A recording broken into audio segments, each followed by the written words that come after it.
Hi అండి, welcome to MV food bytes.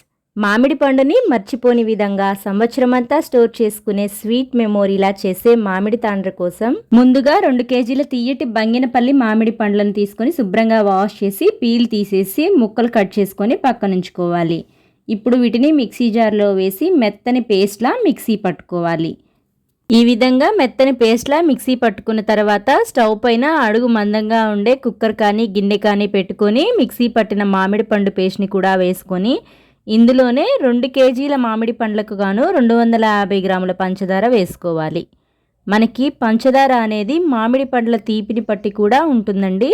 నేనైతే ఇక్కడ 1/2 కేజీ వరకు పంచదార వేసుకుంటున్నాను.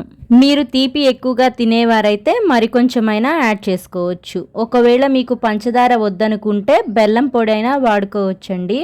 పంచదార ఇందులో వేసిన తర్వాత పూర్తిగా పంచదార కరిగే వరకు లో ఫ్లేమ్లో పెట్టి ఇలా కలుపుకుంటూ పంచదారని కరగబెట్టుకోవాలి. ఒకసారి పంచదార కరిగిన తర్వాత 1 టీ స్పూన్ నిమ్మరసం కూడా వేసి మీడియం టు సిమ్లో కలుపుతూ ఉడికించాలి. మీరు కనుక కలపటం ఆపితే మనకి మ్యాంగో పల్ప్ అనేది పలుచుగా ఉంటుంది కదా, అది మీదకు చిందే అవకాశం ఉంది. కాబట్టి మధ్య మధ్యలో మూత పెట్టి ఉడికించుకుంటూ 20 నుంచి 25 నిమిషాల పాటు మ్యాంగో పల్ప్ అనేది కొద్దిగా చిక్కగా అయ్యేంత వరకు ఉడికించాలి.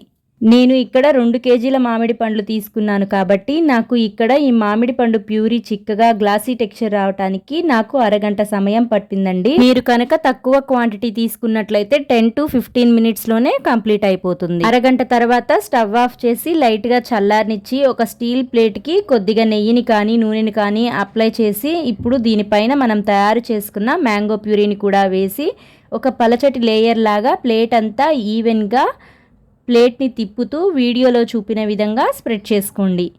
మీరు మరీ ఎక్కువ మ్యాంగో పల్ప్ని వేసి మందంగా స్ప్రెడ్ చేస్తే ఆరటానికి టైం ఎక్కువ పడుతుంది. నేను తీసుకున్న క్వాంటిటీకి నాకు 2 ప్లేట్స్ సరిపోయాయండి. ఈ 2 ప్లేట్స్లో కూడా ఈవెన్గా స్ప్రెడ్ చేసి ఎండలో 2 to 3 డేస్ ఎండబెట్టుకోవాలి. పూర్తిగా డ్రై అయిపోయేటట్టు ఎండబెట్టుకోండి. మనకి కంప్లీట్గా డ్రై అయిపోయిన తర్వాత మామిడి తాండ్ర ఇలా తయారైపోతుంది. దీనిని మీకు నచ్చిన షేప్స్లో చాకుతో కట్ చేసుకొని లేదంటే రీల్ లాగా చుట్టుకొనైనా స్టోర్ చేసుకోవచ్చండి. అంతేనండి, మామిడి పండుని మిస్ అవుతున్నాం అనుకునే వాళ్ళు తీయటి మామిడి పండ్ల తీపి గుర్తుగా మామిడి తాండ్ర చేసి పెట్టుకోండి. రోజుకొక బైట్ తింటూ మన ఎంవి ఫుడ్ బైట్స్ ని గుర్తు పెట్టుకోండి. రెసిపీ నచ్చితే లైక్ చేయండి, షేర్ చేయండి. మన ఎంవి ఫుడ్ బైట్స్ ఛానల్ ని సబ్స్క్రైబ్ చేసి సపోర్ట్ చేయండి.